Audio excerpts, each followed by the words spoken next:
بسم اللہ الرحمن الرحیم۔ آج یہاں آپ کی تشریف آوری کا پہلا دن ہے اور ممکن ہے بہت سی چیزیں جو بچے ہیں ان کی سمجھ میں نہ آئے، لیکن کبھی وہ جب سنیں گے تو انشاءاللہ اس کو حقیقی پائیں گے۔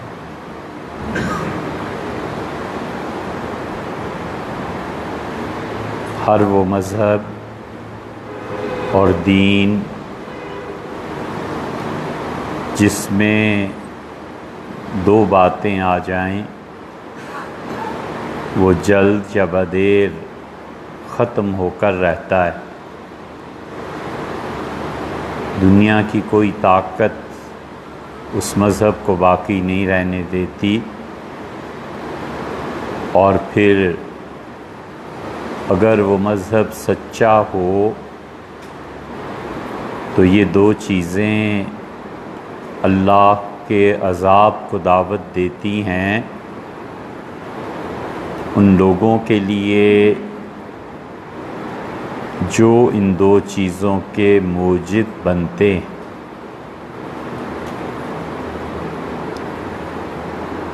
ایک تو کبھی دنیا میں اسلام، عیسائیت، یہودیت کوئی مذہب باقی نہیں رہتا جب اس کے نفاذ میں جبر کیا جائے۔ اللہ تعالیٰ نے انسان کو آزادی دی ہے، آزادی سے نوازا ہے، اور کوئی شخص ایسا نہیں ہے جو اپنی آزادی ختم کرنے پہ خوش ہو۔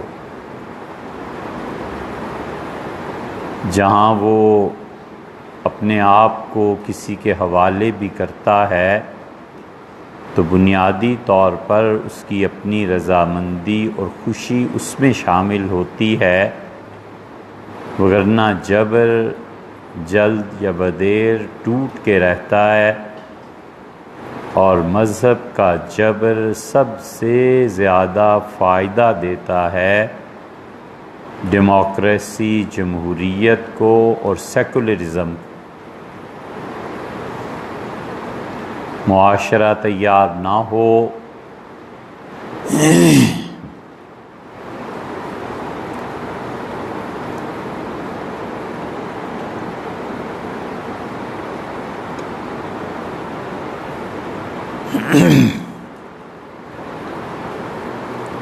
تو دین کو جبر سے نافذ کرنے کی کوشش اس دین کو جڑ سے ہلا دیتی ہے، اور جتنا جبر زیادہ ہوتا ہے اتنی ریٹیلیشن اگلی نسلوں میں بڑھ جاتی ہے، اور اسی طرح فرد پہ بھی اگر دین کے معاملے میں جبر ہوگا تو اس کا فائدہ سیکولرزم کو، بے دینی کو ہوگا، اور فرد بغاوت کرے، کہے گا نہیں مانتا۔ اور اگر محبت سے اسے سمجھایا جائے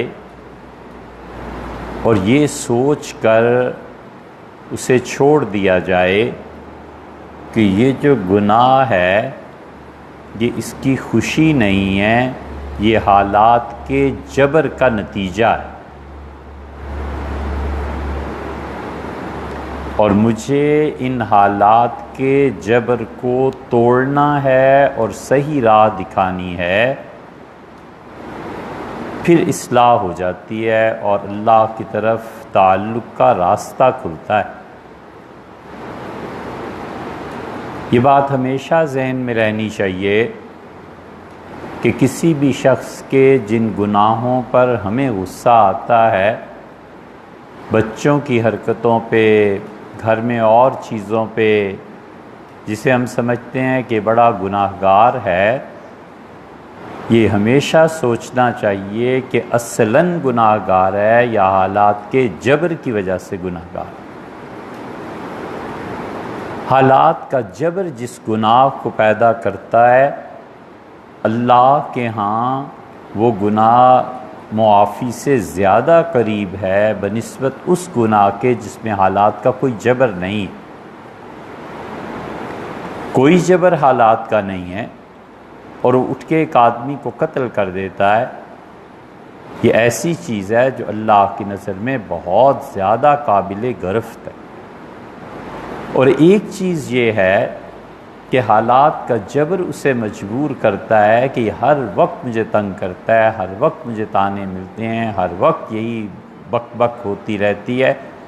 اس حالات کے جبر سے مجبور ہو کر وہ جو قتل کرتا ہے، تو قیامت میں اگر خدا اس سے پوچھے گا کہ کیوں قتل کیا، تو اس سے بھی پوچھے گا کہ تمہارا کردار کیا تھا، تم ایک آدمی کو کیوں ستا رہے تھے۔ شوہر جبر کرتا ہے بیوی پہ، اور وہ کہتا ہے جبر سے کہ یہ نیکی کا کام ہے، کرو، اور وہ اس کو نہیں مانتی۔ ریٹیلیشن میں وہ کہتی ہے کہ جہنم میں جائے ایسا مذہب، تو جو اسلام کو گالی دے رہی ہے یہ حالات کا جبر ہے، اور خدا جہاں اس سے پوچھے گا اس سے بھی پوچھے گا کہ تم نے سمجھا دیا، یہ تو ہم نے نبی علیہ الصلوۃ والسلام کی ڈیوٹی نہیں لگائی کہ وہ نافذ کریں، تم کون تھے؟ اللہ نے اسی لیے کہا ہے کہ آپ کا کام دعوت دینا ہے، لست علیہم بمسیطر، اور آپ کو ہم نے اس لیے نہیں بھیجا کہ آپ لوگوں پر نگران بن جائیں، دروغہ، یہ ترجمہ کیا ہے۔ ایک ایسا مذہب نہیں چلتا، اور ایک وہ مذہب جو صرف قانونی ڈھانچہ اختیار کر، اتنے فرائض ہیں نماز کے، اتنی سنتیں ہیں، یوں سجدہ کرنا ہے، یوں بیٹھنا ہے، اپنی جگہ پہ بالکل برحق ہے، لیکن اس قانونی دین میں اگر وہ جذبات شامل نہیں ہوں گے جو انسانی فطرت کا تقاضا ہیں، تو یہ قانون کا ڈھانچہ آج نہیں تو کل ٹوٹ کے رہے۔ پوری عیسائیت اور یہودیت، یہ دونوں مذاہب اسی لیے برباد ہو گئے کہ وہ قانونی ڈھانچے میں ڈھل گئے، اور جہاں کسی نے پکڑ لیا قانون کی دفعات سنا دی، یہ گناہ کیا ہے، اس کی یہ سزا ہے، اس کی یہ سزا ہے، اس کی یہ سزا ہے، اچھا کیسے کیا ہے، پھر اس کی یہ سزا ہے، اچھا ایسے ہوا ہے، پھر مجرم کا، پھر یہ سارا ایک قانونی ڈھانچہ بن گیا۔ اور اس کی آسان مثال یوں سمجھو کہ آدمی کو یہ پتہ ہو کہ نماز میں کتنے فرض ہیں اور سنتیں کتنی ہیں اور واجب، اور وہ 5 سال 10 سال یہ سارا سبق یاد کر کے نماز پڑھتا رہے، اور اسے کوئی نہ سکھائے کہ اللہ کی بندگی کا یہ مظہر ہے جو آپ نماز پڑھتے ہیں، اللہ سے محبت کے اور اظہار ہے، یہ علامت ہے اللہ کے خوف کی۔ یہ جو خوف اور محبت اللہ کے ساتھ تعلق ہے نا، اگر یہ اس قانونی دین میں نہیں ہے تو یہ ڈھانچہ ٹوٹ جائے گا۔ کوئی چیز اسے سردیوں میں گرم بستر چھوڑ کے، اور کوئی چیز اسے گرمی کے اتنی طویل دوپہروں اور اتنے طویل دنوں کے گرم روزے لو چلتی ہوئے میں نہیں رکھوا سکتی جب تک کہ اللہ کا خوف یا اللہ کی محبت یہ چیز آمادہ کرتی ہے، اللہ کی طرف جانے کا شوق آمادہ کرتا ہے۔ آپ ایک آدمی سے ہمیشہ کہتے ہیں کہ نماز پڑھو، کمال کی بات حضرت شاہ ولی اللہ رحمۃ اللہ نے لکھی ہے، حقیقت یہ ہے کہ پہلی مرتبہ جب پڑھی حجت اللہ البالغہ میں تو آنکھیں کھل گئی۔ 77-78 کی بات ہے جب پہلی مرتبہ حجت اللہ البالغہ پڑھنے کا موقع ہوا، اور وہ بھی اساتذہ نے مسلسل توجہ دلائی کہ اس کو پڑھو، دیکھو حضرت رحمۃ اللہ علیہ نے کیا لکھا ہے، اب تک وہ بات یاد آتی ہے، کمال کی بات شاہ ولی اللہ رحمۃ اللہ نے لکھی ہے۔ انہوں نے کہا یہ جو نماز پڑھتے ہیں نا ہم، یہ نماز استعداد پیدا کرتی ہے اللہ کی زیارت کی۔ اس کی مثال ہم آپ کو دیں، حضرت رحمۃ اللہ نے اس کی طرف اشارہ فرمایا، ان پچھلی 3 صدیوں میں اتنا بڑا آدمی ہے ہی کوئی، شاہ ولی اللہ رحمۃ اللہ ایسا بڑا آدمی ہے ہی کوئی، عالم دین کی جتنی شرائط آپ طے کریں نا سب پہ حضرت پورے اترتے، کمال کی ہستی تھی۔ شبلی جیسے مورخ نے ایک جگہ لکھا، اور سید سلیمان ندوی رحمۃ اللہ علیہ نے، کہ اللہ کی قدرت ہے اور اللہ کے ہاں یہ بھی معجزہ ظاہر، کرامت ظاہر ہونی تھی کہ شاہ ولی اللہ جیسا آدمی اسلام کے دور زوال میں دلی میں پیدا ہوا، ورلڈ آرڈر مرتب کیا شاہ ولی اللہ رحمۃ اللہ علیہ نے۔ اگر مسلمانوں کی حکومت میں کہیں جان ہوتی اور ورلڈ آرڈر اس وقت کا نافذ ہو جاتا تو یہ ایسے ہی ہوتا جیسے امریکہ نے ورلڈ آرڈر دیا اور وہ اب نافذ ہو رہا ہے آہستہ آہستہ پوری دنیا میں۔ ایسا ورلڈ آرڈر دنیا پر نظر رکھ کے اور اس کو مرتب کرنے والے شاہ ولی اللہ رحمۃ اللہ علیہ اکیلے آدمی ہیں، ان کے معاصرین میں کوئی آدمی ایسا نہیں ہے جس کی اتنی گہری نگاہ۔ اب دیکھیں یہ جتنے بچے ایکسرسائز کرتے ہیں نا یا ویٹ اٹھاتے ہیں، پہلے دن استاد اسے مثلا ایک پاؤ بتاتا ہے کہ اسے اٹھاؤ، مقدر ایسے چلاؤ، اتنی مرتبہ اٹھنا اور بیٹھنا ہے۔ پھر وہ سمجھتا ہے کہ 10 دن بعد اب بچہ اس پہ ٹرینڈ ہو گیا، وہ کہتا ہے اسے ڈبل کر دو، وہ کہتا ہے اسے پھر ڈبل کر دو، ہوتے ہوتے وہ اس کو جو ایک پاؤ نہیں اٹھا سکتا تھا 1 من تک لے جاتا ہے۔ آہستہ آہستہ اس کی صلاحیت بڑھتی ہے۔ یہ جو صلاحیت بڑھنے کی چیز ہے، کمال کی بات حضرت شاہ ولی اللہ محدث دہلوی رحمۃ اللہ نے لکھی ہے، اور حضرت کے علاوہ یہ کہیں غالباً نہیں ملتی۔ شاہ صاحب نے لکھا ہے کہ یہ نماز اصل میں انسان میں استعداد بڑھاتی ہے، استعداد کو پیدا کرتی ہے، آہستہ آہستہ زندگی پر بڑھاتی ہے، تاکہ موت کے وقت یا موت کے بعد جو اللہ تعالیٰ کی تجلیات پڑھنی ہے نا اس کو برداشت کر سکے۔ وہ خدا کی تجلیات، یہاں یہی وہ اختلاف ہے جو اہل تشیع میں اور اہل سنہ میں ہے۔ اہل تشیع کہتے ہیں کہ اللہ کی زیارت کبھی بھی نہیں ہو سکتی، ہوگی ہی نہیں، نہ اس دنیا میں نہ اس دنیا میں۔ اہل سنہ کہتے ہیں اس دنیا میں تو اللہ کی زیارت نہیں ہوتی، مگر اس دنیا میں زیارت ہوگی، اور پھر وہ نصوص اور ساری عقیدے کی بحث ہے، مگر وہ کہتے ہیں کہ اس دن جو اللہ کی زیارت ہوگی، قرآن کریم کی کتنی صاف بات ہے، اللہ نے فرمایا انہم عن ربہم یومئذ لمحجوبون، اور قیامت کے دن میں ہم انہیں کافروں کو اپنی زیارت سے پردے میں رکھیں گے۔ اگر خدا کی زیارت ہونی ہی نہیں ہے تو کافروں سے پردے میں رہنے میں عذاب کیسا ہے؟ وہ کہیں گے تمہیں کون سا ہو گئی؟ اللہ کہتا ہے نہیں، قیامت کے دن کلا انہم عن ربہم یومئذ لمحجوبون، قیامت کے دن وہ اللہ کی رویت اور اللہ کی زیارت نہیں کر سکیں گے۔ یہ جو خدا نے سزا دی ہے نا انہیں، یہ سزا اسی وقت بنتی ہے جب ان کے مخالفین کو رویت ہوگی۔ تو اس لیے شاہ ولی اللہ رحمۃ اللہ حجت اللہ میں کمال کی بات لکھی۔ یہ چند ایک آدمی ایسے ہیں جنہیں سبکن بچوں کو پڑھانا چاہیے۔ شاطبی ہیں، شاہ ولی اللہ ہیں، ابن عربی ہیں، فصوص الحکم ہے۔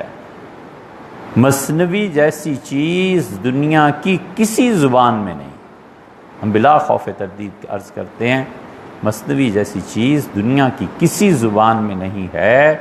یہ چیزیں اور شاہ ولی اللہ رحمۃ اللہ علیہ کی حجت اللہ البالغہ خیر کثیر، یہ بنیادی طور پہ بتاتی ہیں کہ دین ہے کیا۔ تو 2 طرح کے مذہب ہمیشہ برباد ہوتے ہیں، اسلام بھی برباد ہوگا یا ہوا ہے عیسائیت اور یہودیت تو اسی وجہ سے۔ ایک وہ مذہب جو جبر کے ذریعے لایا جائے، فرد پہ جبر کریں تو اس کا نتیجہ بغاوت ہے، اور سوسائٹی پہ جبر کریں تو وہ دین کو جڑ سے اکھاڑ کر پھینک دیں گے، وہ کہیں گے نہیں مانتے، جو مرضی کریں۔ عیسائیت کی زوال اور تباہی بھی یہیں سے شروع ہوئی تھی۔ اور دوسرا مذہب جب قانونی اعتبار سے لوگ اسے گننا شروع کرتے ہیں نا، یہ قانونی اعتبار سے نہیں چلتا کہ یہ کرو یہ سزا ہے، یہ کرو یہ سزا ہے، یہ کرو گے اتنا ثواب ہے۔ امام غزالی رحمۃ اللہ علیہ نے بڑی اچھی بات احیاء العلوم میں تحریر فرمائی۔ انہوں نے کہا تم ساری چیزیں بتاتے ہو کہ نماز میں اتنی سنتیں، اتنے فرائض، اتنے واجبات، یہ کبھی یہ بھی سوچا ہے کہ خشوع و خضوع جو اصل دین ہے، وہ جو نماز کی اصل جڑ ہے، جو نماز اصل ہے خشوع و خضوع، اس کا کتنا حصہ ہے؟ ندیم صاحب، اچھا آپ ادھر آئیے، ادھر آئیے، آگے آ جائیں۔ زاہد صاحب آپ کی تشریف، معاف کیجیے گا دور ہونے کی وجہ سے نظر نہیں پڑا۔ آپ ادھر ادھر نہیں ادھر۔ تو یہ دو چیزیں، جبر بھی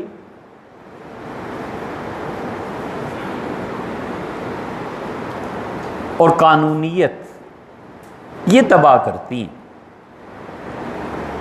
اس لیے جن لوگوں کا بھی خیال یہ ہے نا کہ معاشرے میں ہمیں حکومت اقتدار، یہ جبرن اسلام، وہ ایک مہینہ نہیں چلنے کا، لوگ خدا کے دین سے بالکل باغی ہو جائے گے۔ اتنی بڑی چیز پیش آئی ہے۔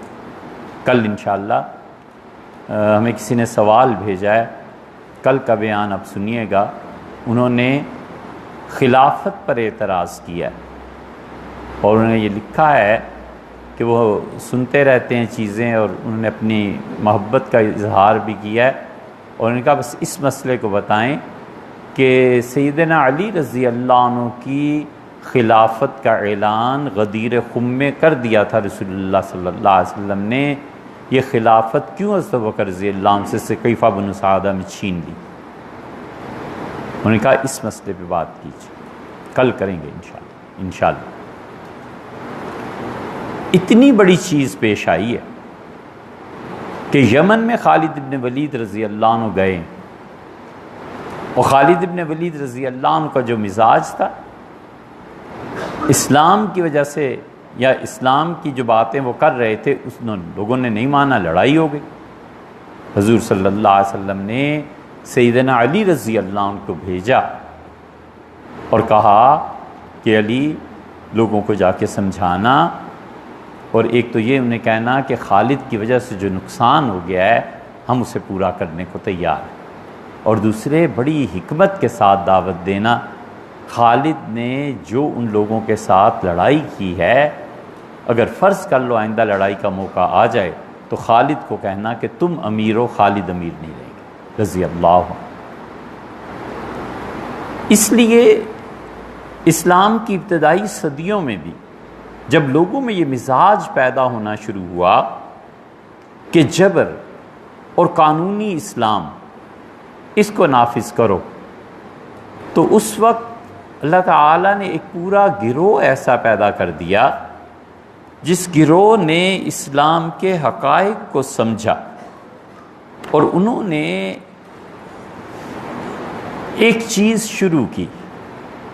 ان کا اتنا بڑا احسان ہے کہ اگر انصاف سے کام لو نا، یہ دین ان کی وجہ سے بچا ہے۔ اگر یہ صرف فقہا کے ہاتھ میں رہتا اور کوڑے پڑتے اور درے مارتے اور یہ ہوتا اور یہ ہوتا، اور یا پھر یہ دین فوج کے ہاتھ میں رہتا، اسلام کبھی اتنی ترقی نہ کرتا۔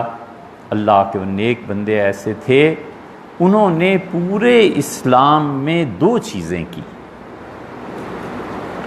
انہوں نے کہا دیکھو، ایک چیز کثرت ذکر ہے، اس کو شامل کرو، ہر آدمی اللہ کو یاد کرے، ہر آدمی اللہ کا نام جپے۔ انہوں نے کہا جس سے تمہیں محبت ہے اس کے ساتھ جڑ جاؤ، اس کے ساتھ لگ جاؤ۔ کثرت ذکر نے اس کمی کو پورا کیا جو جبر کی وجہ سے آ سکتی تھی یا قانونی ڈھانچے کی وجہ سے آ سکتی تھی۔ انہوں نے اس میں آنکھوں کے آنسو اور دل کی تپش کو شامل کر دیا۔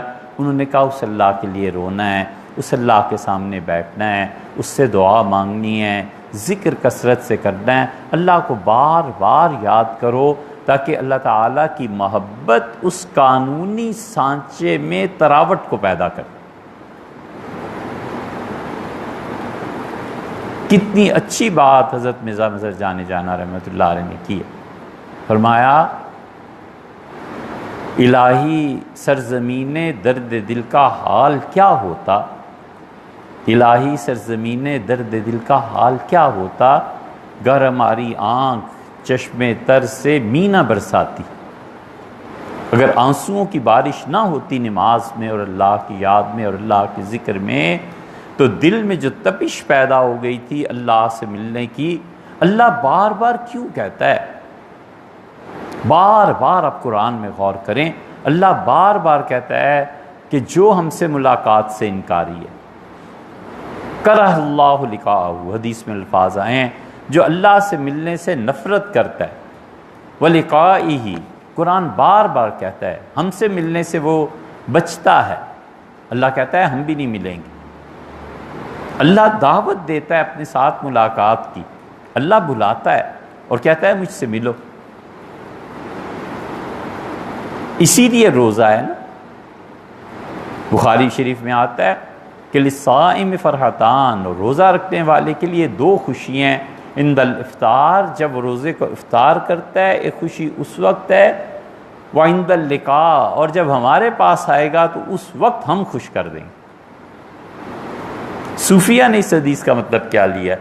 صوفیہ کہتے ہیں کہ ایک تو افطار کے وقت ہے اور ایک ملاقات کے وقت ہے، ساری زندگی کسی گناہ سے پرہیز کرتے رہے اور موت کا وقت آیا تو اس وقت اجازت ملی کہ جس کو تم گناہ سمجھتے تھے، شراب کو، اس کو، اب سب چیزوں کی جنت میں اجازت ہے، اور جب ہم ملیں گے تو وہ جو اصل ہے نا لقاء، اس سے ملنا، اس وقت وہ خوش ہوں گے کہ میرے بندے نے 60 سال روزہ رکھا ہے، آج مجھ سے ملنے آیا۔ حدیث ایک ہی ہے، فقہا کی تعبیر دیکھیں اور صوفیہ کی تعبیر دیکھیں، کتنا فرق پڑ جاتا۔ اس لیے کثرت ذکر ایک چیز تو انہوں نے یہ شامل کی، ان کا کسی حال میں بھی بس اللہ کو یاد کرو، اللہ کے ساتھ محبت کا اظہار، خدا کے ساتھ تعلق کا اظہار، اور یہ ٹھیک سنت کے مطابق۔ حضور اقدس صلی اللہ علیہ وسلم تہجد کی نماز میں دعا میں کہتے ہیں لقاءک حقٌ، اور اللہ آپ سے ملاقات یقینی ہے، یقیناً۔ وہ محبت کا اتنا غلبہ تھا اللہ کی اور رسول صلی اللہ علیہ وسلم کی محبت کا، ایسے ہی نہیں لوگ روتے رہتے تھے۔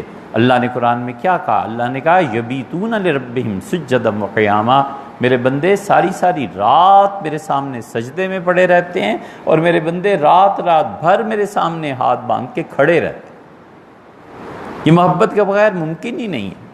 کون کھڑا ہوتا ہے؟ کون ایسے کرتا ہے؟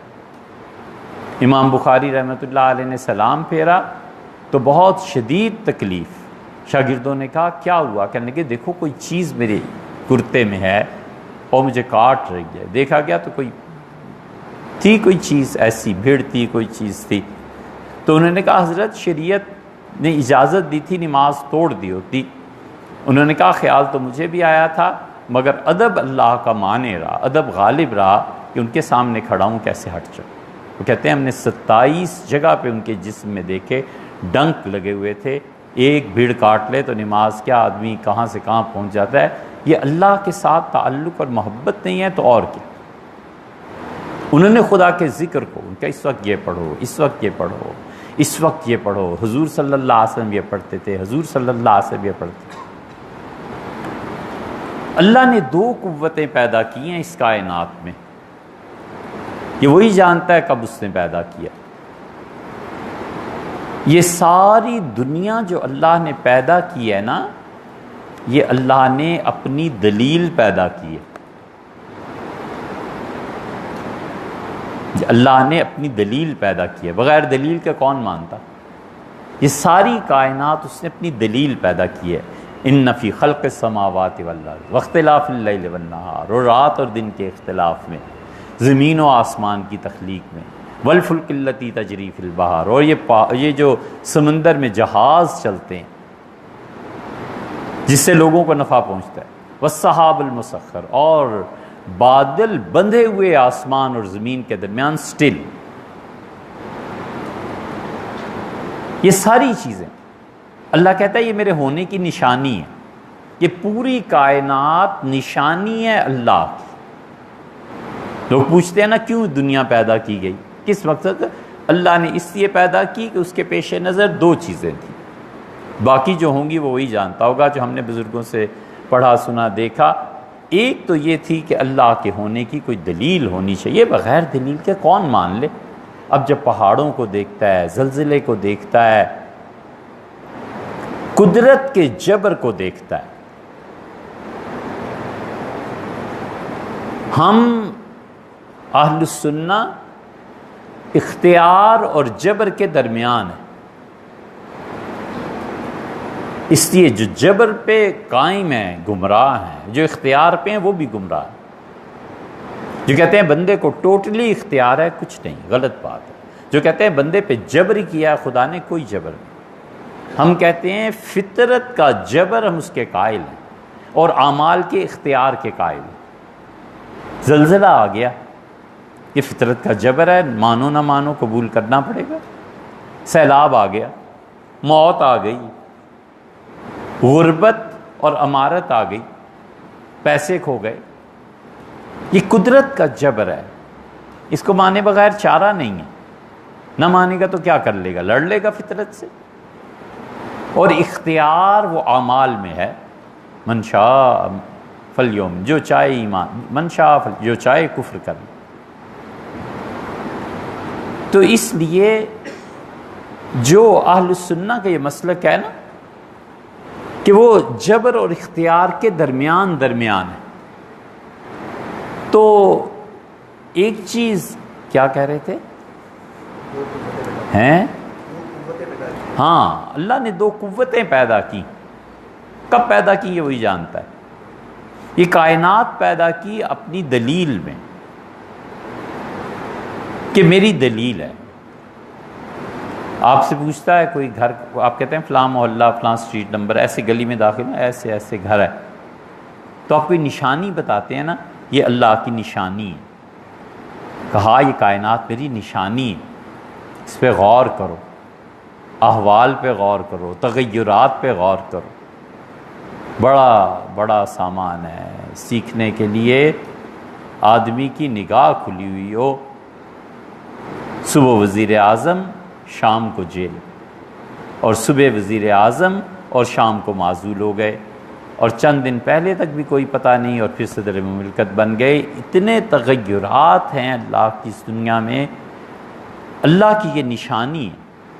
ایک اس لیے پیدا کی، اور ایک چاہا کہ اپنی صفات کا ظہور ہو، اپنی صفات کو ظاہر کریں۔ رزاق ہیں، مانا آپ کس کو رزق دیں گے؟ فرمایا ہم مخلوق پیدا کرتے ہیں، دیکھو ہم رزق دیں گے۔ یہ مانتے ہیں زندگی موت آپ کے قبضے میں، لیکن موت اور زندگی دینی کسے ہے؟ مخلوق ہوگی نا، پہاڑ کوئی چیز ٹوٹے گی، انسان مریں گے، جانور کھپیں گے، کچھ نہ کچھ تو ہوگا نا۔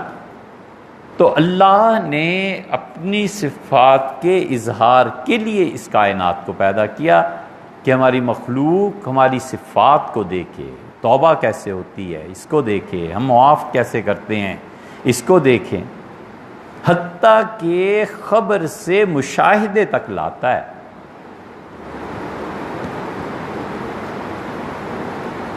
ایسی عظیم ذات ہے، خبر سے چلا کر مشاہدے تک لاتی ہے۔ رب ارنی کیف تحیی الموتیٰ، مجھے اگر دکھا دیں کہ آپ کیسے مردوں کو زندہ کریں گے، قال اولم تؤمن، اچھا تمہارا ایمان نہیں ہے؟ یہ اس سے کہہ رہے ہیں جو امام الانبیاء ہیں، حضرت ابراہیم علیہ السلام۔ قال بلا، انہوں نے کہا کیوں نہیں، آپ نے خبر دی ہے، میں خبر سے مشاہدے تک آنا چاہتا ہوں۔ فرمایا اچھا کوئی مسئلہ نہیں، خذ اربعۃ من الطیر، 4 پرندے لو، ان کا گوشت آپس میں مکس کر دو اور 4 جگہوں پہ رکھ دو، یاتینک سعیا، تو دیکھو وہ 4 پرندے کیسے اپنی جگہ سے ہڈیاں اور گوشت اڑ کے پھر سارا 4 پرندے بن رہے ہیں، اور تم دیکھو گے تمہارے پاس دوڑتے ہوئے چلے آئیں گے۔ خبر سے مشاہدے تک لے آئے۔ یہ ہے اس کی قدرت، اور یہ ہے اس کی اپنی طرف دعوت، تو خبر سے مشاہدے تک پہنچاتا ہے۔ 2 قوتیں پیدا کر دیں، ایک انسان اور ایک ٹائم۔ انسان کو اس کام پہ لگایا کہ اپنی بقا کی جد و جہد کرنی ہے، ٹائم کو اس کام پہ لگا دیا کہ تم نے فنا کرنا ہے۔ یہ دونوں قوتیں آپس میں ٹکراتی ہیں، دونوں قوتیں ایک دوسرے پر غالب آنے کی کوشش کرتی ہیں۔ انسان چاہتا ہے زیادہ سے زیادہ عرصے تک جیے، وگرنہ کوئی اس سے پوچھے کہ موت کا دن متعین ہے نا، تو پھر یہ دوائی کیوں لیتے ہو؟ معذوری بھی اگر تقدیر میں ہی شامل ہے تو اس دوائی کا کیا فائدہ؟ سردی میں لیٹ جاؤ، کیوں کمبل اوڑھتے ہو؟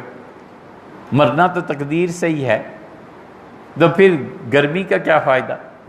یہ ساری چیزیں انسان جو کچھ کرتا ہے اپنی زندگی کی بقا کے لیے کرتا ہے کہ موت سے بچے، اور وہ آنی ہے،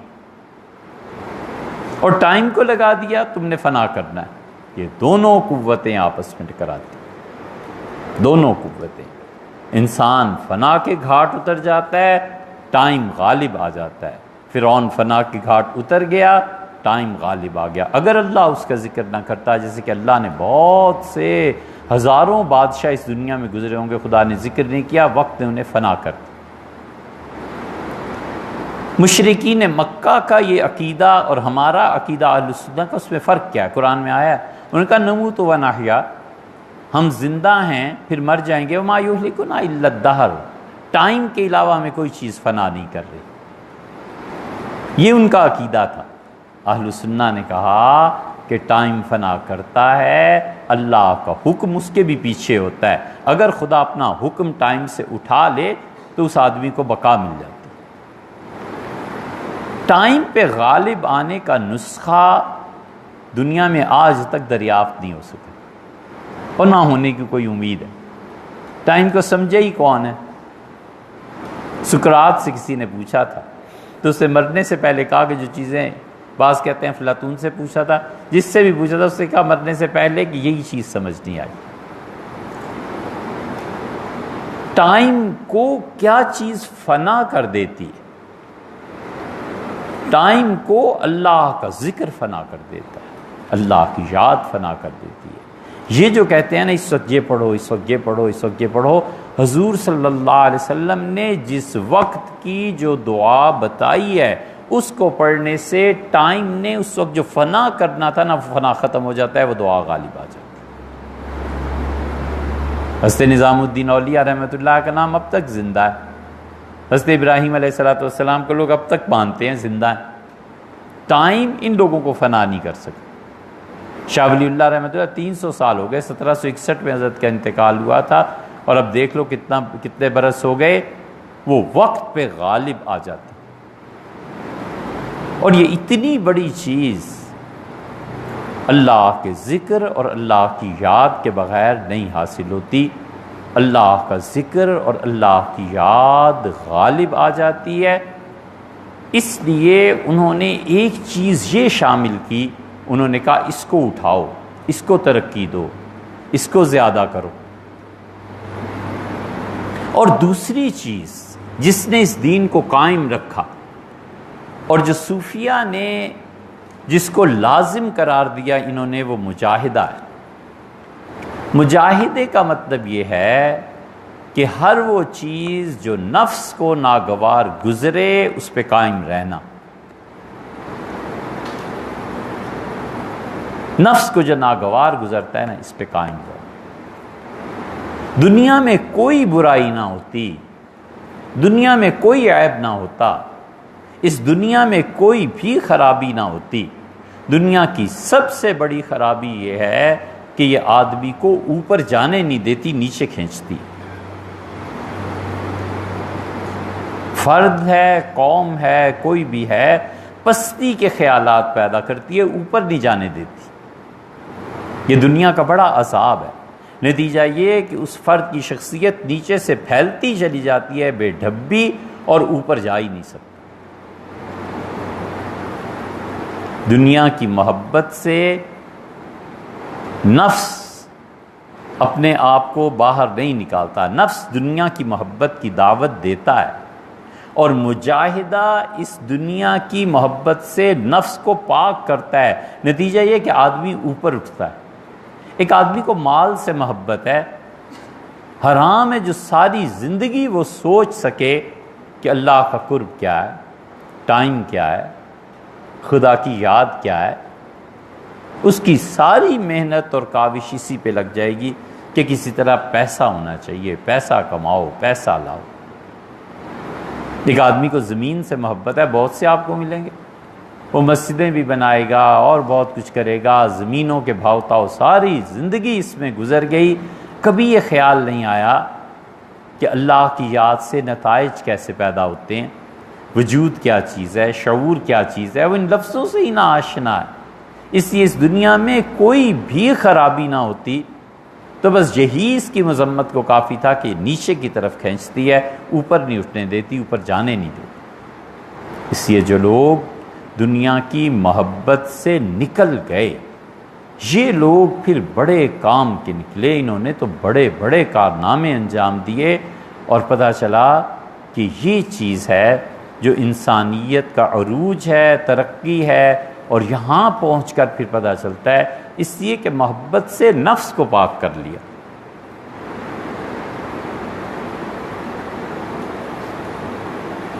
یہ دارالعلوم دیوبند کا جو قیام ہوا ہے نا، یہ اصل میں حاجی عابد صاحب رحمۃ اللہ علیہ کی فکر تھی۔ حاجی عابد صاحب رحمۃ اللہ علیہ کے متعلق لکھا ہے، حاجی امداد اللہ صاحب مہاجر مکی رحمۃ اللہ علیہ کے خلفاء میں سے تھے، لکھا ہے کہ 28 سال تک تکبیر اولیٰ قضا نہیں ہوئی، سفر نہیں کرتے تھے، کہیں جاتے نہیں تھے، فرماتے تھے نماز کا کیا ہوتا۔ ایک دن بیٹھے ہوئے تھے تو فرمایا جب سے وہ دلی کا بڑا مدرسہ ختم ہوا ہے نا، حضرت شاہ ولی اللہ رحمۃ اللہ علیہ والا، اب مسئلہ بتانے کو کوئی نہیں رہا۔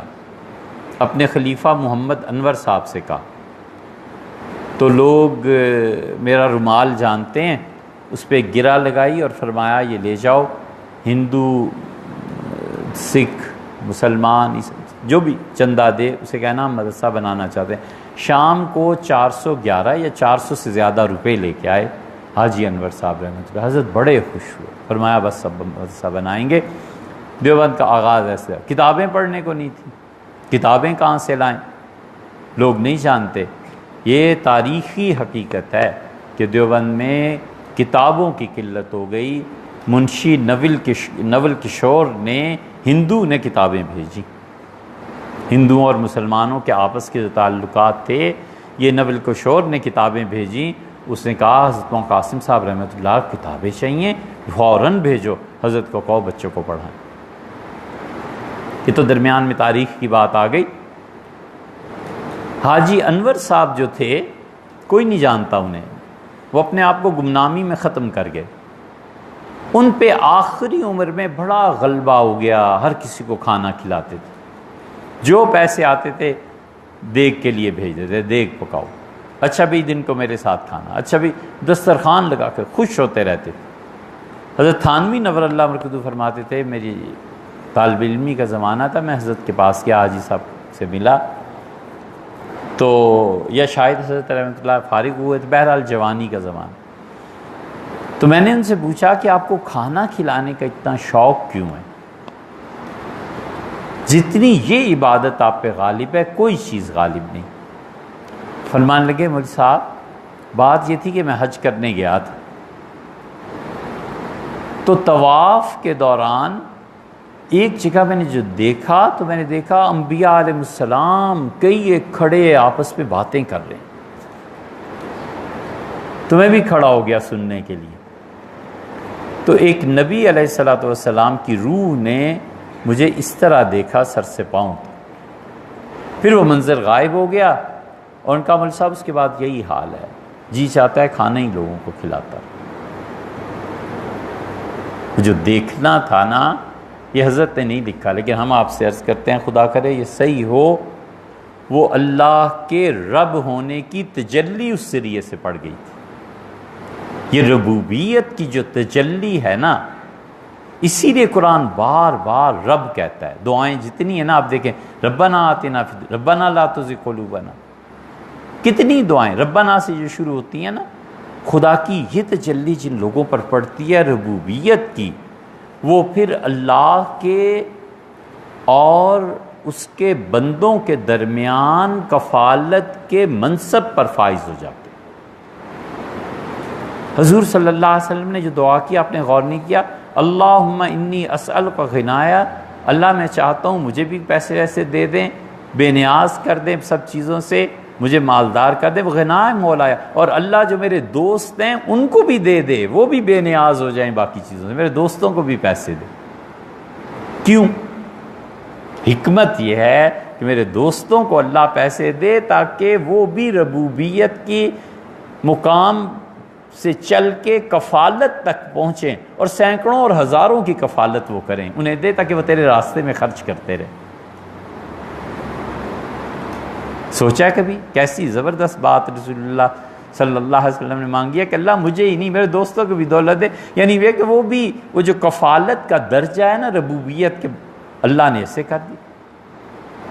تو اس یہ ٹائم یہ فنا کی طرف لاتا ہے، اور وہ ادھر سے انسان، لیکن جن لوگوں نے اللہ کے ذکر کے ساتھ اور یہ جو دعائیں ہیں نا اس سے تعلق جوڑ لیا، ان پہ وہ فنا کا اثر ختم ہو جاتا، وہ فنا نہیں آتا۔ جتنا ڈوب جاتا ہے اس میں اتنے ہی بقا کی شان پیدا ہو جاتی ہے، پھر اللہ اس سے باقی رکھتا ہے۔ اللہ کیا کہتا ہے؟ وَجَعَلَهَا كَلِمَةً بَاقِيَةً فِي عَقِبِهِ، اور ابراہیم علیہ السلام اپنی نسلوں میں وہ جملہ چھوڑ کر گئے جو ہمیشہ باقی رہنے والا ہے، لا الہ الا اللہ۔ اذ قال له ربہ، اس کے پروردگار نے کہا کہ آپ مجھے تسلیم کر لے، قال اسلمت لرب العالمین، اس نے کہا کہ اے پروردگار جو تمام جہانوں کا پالنے والا ہے، میں نے اپنے آپ کو جھکا دیا تیرے سامنے۔ اس لیے دو چیزیں، ایک جبر تباہ کر دیتا ہے اور ایک قانونی ڈھانچہ، اور اللہ کے اچھے بندوں نے دو چیزوں سے علاج کر دیا، ایک کا کثرت ذکر اور ایک کا مجاہدہ کرو۔ نفس کو ناگواری ہوتی ہے، اصل چیز خوف ہے، اصل قوت انکار ہے، اور اصل قوت اپنے آپ کو کسی کے حوالے کر دینا ہے۔ بڑا بننا اصل نہیں ہے، اور اس بات بھی اصل نہیں ہے۔ لوگ سمجھتے ہیں کہ ہاں اصل ہے، نہ اصل ہے۔ جو انکار کرتا ہے اس کی بات میں بڑا وزن طاقت ہوتی ہے، حتیٰ کہ انکار کے لیے شخصیت بھی دیکھنی پڑتی ہے کہ کون انکار کر رہا ہے۔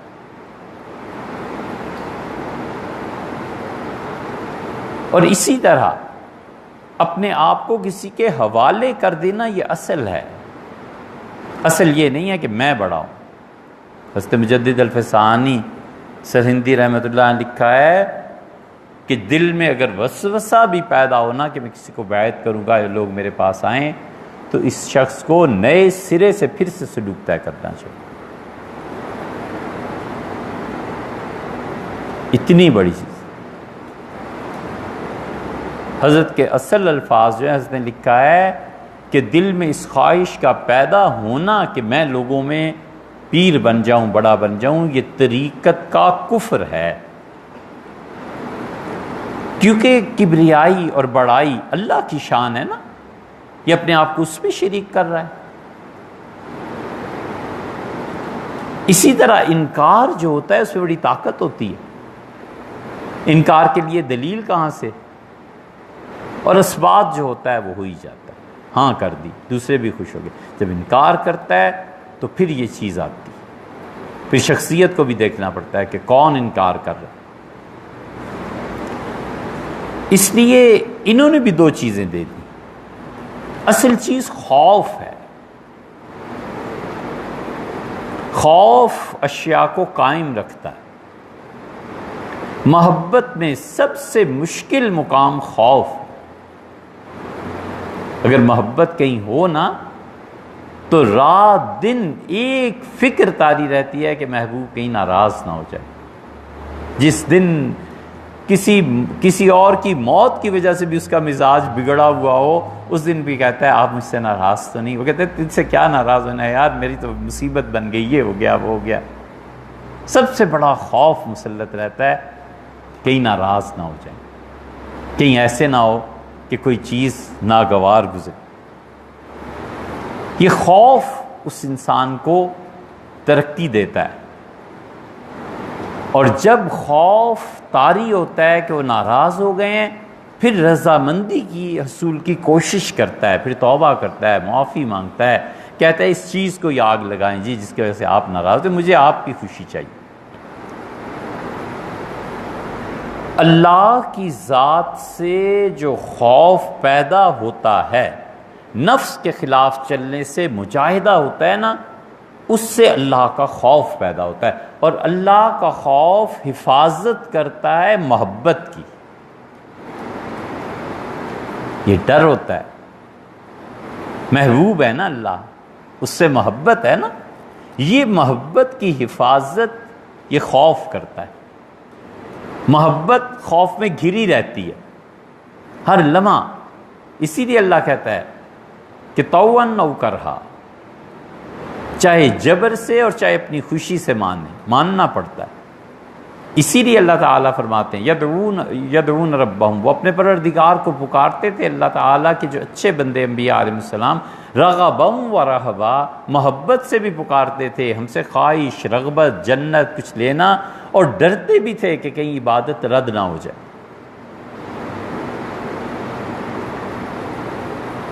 حضرت سناتے تھے، حضرت ابو الحسن علی ندوی رحمۃ اللہ علیہ، حضرت فرماتے ہیں کہ میں جب حضرت لاہوری رحمۃ اللہ علیہ کے پاس آیا تو تفسیر پڑھنے،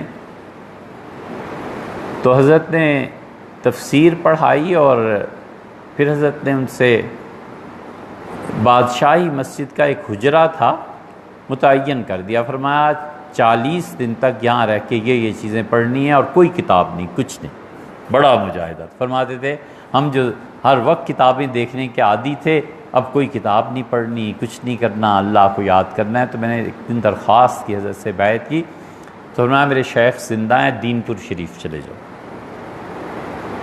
فرمایا دین پور چلا گیا۔ فرمایا پوری بستی میں سوائے اللہ کے ذکر کے اور کوئی چیز ہی نہیں تھی، ہر جگہ اللہ کا ذکر۔ فرمایا میں جہاں جاتے، ہم چھوٹا سا گاؤں، جس گلی جس محلے میں ہم گئے، آمنے سامنے آنے والا ایک بھی کہتا الا اللہ، وہ بھی کہتا تھا الا اللہ، ہر جگہ الا اللہ کی سزائیں گونجتی۔ فرمایا لاہور آیا تو بیعت حضرت رحمۃ اللہ سے ہوا تھا، خلافت حضرت لاہوری رحمۃ اللہ علیہ نے دی سلسلہ قادریہ کی، اور فرمایا کہ یہ ذکر کرو۔ حضرت فرماتے رحمۃ اللہ علیہ کہ ایک دن ایک درویش جو وہاں ہم نے دیکھا تھا، اور وہاں معمول یہ تھا کہ دین پور شریف میں بھات، موٹے چاول، سحری کے وقت روزہ رکھنے کے ٹائم پہ اگر کسی نے روزہ رکھنا ہے تو ٹھیک ہے، نہیں رکھنا تو ٹھیک ہے، ایک بڑا پیالہ بھر کے دے دیتے تھے، بس 24 گھنٹے یہی کھاؤ، بس اور کچھ نہیں۔ ویسے بڑا پیالہ ہوتا تھا میرے لیے، حضرت رحمۃ اللہ علیہ تمام کچھ ہوتا تھا، بہرحال ہوگا جو۔ تو فرمایا وہاں میں نے درویشوں کو دیکھا کہ ایک پیالہ چاولوں کا رات اور دن سارا اور اللہ اللہ کرتے رہتے تھے۔ وہ درویش لاہور نظر آیا تو حضرت لاہوری رحمۃ اللہ علیہ سے اس نے پوچھا، چند دن رہا لاہور میں اور پھر کہنے لگا حضرت جاتا ہوں، اور رونے کا اس پہ حال طاری ہو گیا۔ تو حضرت نے تسلی دی، فرمایا روتے کیوں ہو اتنا؟ ٹھیک ہے سلسلہ ہے، ذکر ہے، سب کچھ۔ اس نے کہا حضرت روتا اس لیے ہوں کہ ایک بھات کا پیالہ اللہ نے حساب لیا وہ نہیں دے سکوں گا، لاہور شہر میں آ کے اتنا کھانا ملتا ہے، اللہ کو کیا جواب دوں؟ کہا حضرت میں چلتا ہوں۔ یدعوننا رغبا ورہبا،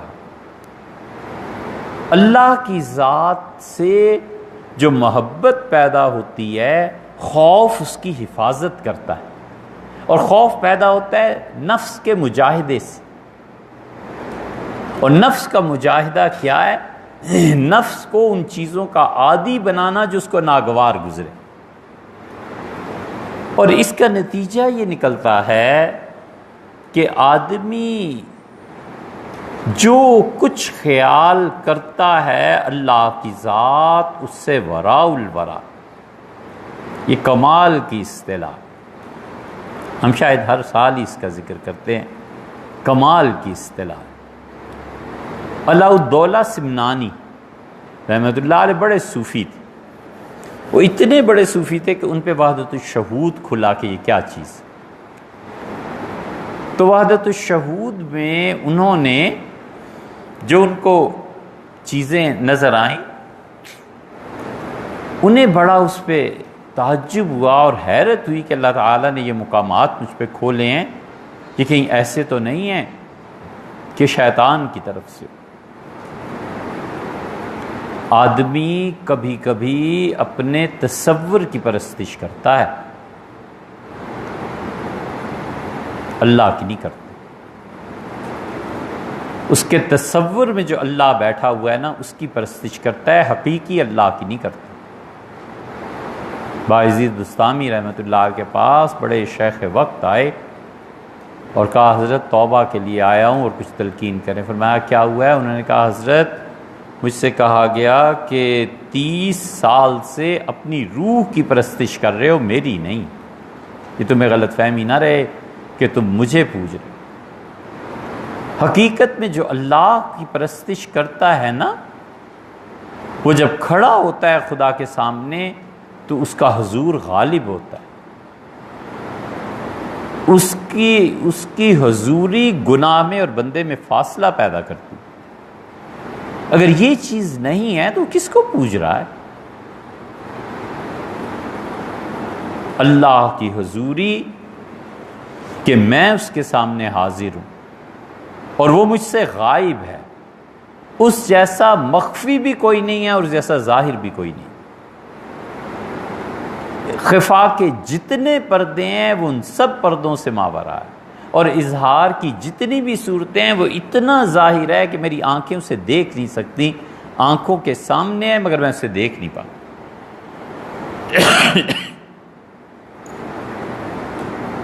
علاء الدولہ سمنانی رحمۃ اللہ علیہ کو ہندوستانی صوفیہ سے بڑا اعتقاد تھا۔ اس وقت شیخ شرف الدین یحییٰ منیری رحمۃ اللہ علیہ بہار شریف میں ان کی خانقاہ تھی، بڑی لمبی عمر، 120 سال سے بھی زیادہ عمر ہوئی ان کی۔ انہوں نے اپنے خلفاء کو بھیجا کہ جاؤ اور ہندوستان سے اس کی تصدیق کرا کے لاؤ کہ جو کچھ میں نے دیکھا ہے یا دکھایا گیا ہے یہ سب صحیح ہے۔ شیخ علاء الدین سمنانی رحمۃ اللہ عنہ کے خطوط اور احوال پڑھے اور اس پہ مہر لگائی اور کہا یہ بالکل صحیح ہے، آپ کا راستہ جو چیز ہے یہ بالکل صحیح۔ انہوں نے یہ اصطلاح پہلی مرتبہ غالباً استعمال کی کہ اللہ کی ذات وراء الورا ہے، ثم وراء الورا، اللہ کی ذات ہر چیز سے بلند و بالا ہے۔ یہ کتابیں پڑھی حضرت مجدد الفسانی سرہندی رحمۃ اللہ علیہ، اور حضرت مجدد نے اپنے شیخ خواجہ حضرت کے مکتوبات شریف ہم پڑھتے رہے نا جب بھی، تو یہ بار بار آتا تھا، حتیٰ کہ مکتوبات شریف پڑھتے عثمان خان صاحب رحمۃ اللہ سے ہم نے دریافت کیا کہ حضرت یہ اصطلاح کہاں سے آئی، بڑی زبردست چیز ہے۔ فرمایا یہ نہیں پتا مجھے۔ تو بعد میں پتہ چلا مزید مطالعے سے کہ انہوں نے اپنے شیخ خواجہ باقی باللہ رحمۃ اللہ علیہ کو لکھا کہ حضرت مجھے علاء الدولہ سمنانی رحمۃ اللہ علیہ کی کتابیں بڑی اچھی لگتی ہیں، میں وہ پڑھتا ہوں۔ ان پہ وحدت الشہود کھلا تھا، حضرت مجدد رحمۃ اللہ علیہ کے نصیب میں تھا کہ وحدت الشہود ان پہ کھلے، تو وہ گویا ان کے افکار مل گئے۔ حضرت مجدد رحمۃ اللہ نے اصطلاح وہاں سے لی ہے، اور جو اصل چیز لکھی ہے وہ کہتے ہیں جو کچھ صوفی دیکھتا ہے خواب میں، اور جو کچھ سالک اپنے ذکر اذکار میں سوچتا ہے، اور فلسفی جس انتہا پہ پہنچتا ہے، اللہ کی ذات وراء الورا ثم وراء الورا ہے، اس سے بلند و بالا اور بلند و بالا۔ اس لیے انسان مسلسل حرکت کرتا ہے اللہ کی طرف، اور ہر لمحہ منزل سے بڑھ کر آگے قدم رکھتا ہے، اور اپنی ہستی کی پستی سے باہر نکلتا ہے۔ مثنوی میں مولانا نے کہا ہے نا کہ اپنے وجود کی پستی سے باہر نکلو، اور فقرہ کیا لکھا ہے؟ انہوں نے کہا کہ بالغ اس وقت ہوتا ہے جب جسم سے گندگی کا خروج ہوتا ہے، اور انسان اس وقت بنتا ہے جب خود گندگی سے نکلتا ہے۔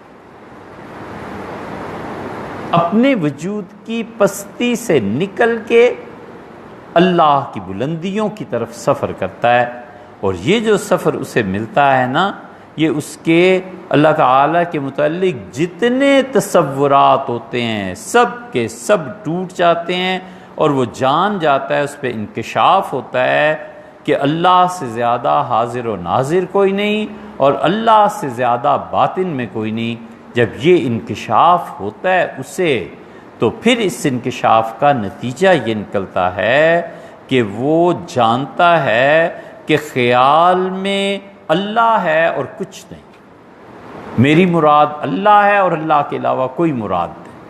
اور پھر اسے پتہ چلتا ہے کہ یقینی قرب اپنے سے بھی زیادہ قربت اللہ کی ہے، میں کچھ نہیں۔ یہ ہستی کو فنا ملتی ہے، اور جب ہستی کو فنا ملتی ہے اور مسلسل یہ چیزیں چلتی رہتی ہیں، تو پھر آدمی خود کی محبت سے بھی دستبردار ہو جاتا ہے، اور قرب میں اللہ کے قرب میں جب اپنی محبت سے بھی نکل جاتا ہے نا، تو غیر کی محبت کہاں آئے گی؟ اللہ کا قرب خود اپنی محبت نکال دیتا ہے، غیر کے لیے کیا جگہ باقی بچی؟ سوچنے کی بات ہے نا۔ نتیجہ یہ کہ جتنے بھی علوم اور معارف ہوتے ہیں وہ ادھر سے آتے ہیں، اپنے حوالے سے نہ دیکھتا ہے نہ کہتا ہے نہ بولتا ہے۔ یہ صدیقیت کا مقام ہے، یہ صدیقیت کے مقام پر پہنچ کے یہ حقائق ظاہر ہوتے ہیں۔ ہمارے جد امجد جو تھے رائے پور کے سلسلے کے، شاہ عبد الرحیم صاحب رائے پوری رحمۃ اللہ علیہ، اور شاہ عبد القادر صاحب رائے پوری رحمۃ اللہ علیہ کہتے تھے میں نے اپنے شیخ کے ساتھ پوری زندگی گزاری، اتنے سالوں میں ایک جملہ ان کی زبان سے نہیں سنا جس سے اپنی تعریف کی کوئی بو آتی، کچھ نہیں، ہمیشہ نفی سنی، ہمیشہ یہی سنا کہ کچھ نہیں، ہمیشہ یہی کہ میں کچھ نہیں۔ تو اللہ کے قرب میں پہنچ کے خود اپنی ذات کی محبت نکل جاتی ہے، تو غیر کی کہاں سے کوئی آئے گی؟ اس یہ وصال نام ہے اللہ کی حضوری میں اپنے ہونے کو فنا کر دینا، وصال اس کو کہتے ہیں کہ آدمی اپنی ذات کے بغیر اللہ کی حضوری آ جائے۔ خیال آتا ہے نا، خیال کس کو کہتے ہیں؟ خیال کہتے ہیں کسی چیز کا پہلا دھندلا سا عکس جو ذہن کے آئینے میں آتا ہے، خیال اسی کو کہتے ہیں نا۔ خیال میں بھی اپنی ذات نہیں آتی، تو نتیجہ یہ نکلتا ہے کہ صوفیہ نے یہ جو چیزیں دو داخل کی تھی نا، ایک کثرت ذکر اور ایک مجاہدہ، اس نے اس دین کو باقی رکھا۔ اگر کثرت ذکر نہ ہوتی، اللہ کی یاد نہ ہوتی، خوف نہ ہوتا، رپورٹ ہو جاتا آدمی کیا کرتا؟ مصیبت کے وقت روتا کہاں سے، مانگتا کہاں سے؟ جو نعمت ملی خوشی کا اظہار کرنے کے لیے آنسو نکلتے ہیں تو سجدہ کا کس کو کرتا؟ تو خدا کو نہ مانتے تو کدھر جائے پھر؟ کس کو کہے کہ آپ نے مہربانی کی، آپ نے کرم کی؟ یہ سب چیزیں دین میں جو کثرت ذکر اور مجاہدہ آیا ہے اس نے دین کو برقرار رکھا ہے۔ بہت وقت ہو گیا، کل انشاءاللہ بات کریں گے، لیکن کل وہ بات کریں گے غدیر خم پہ انشاءاللہ۔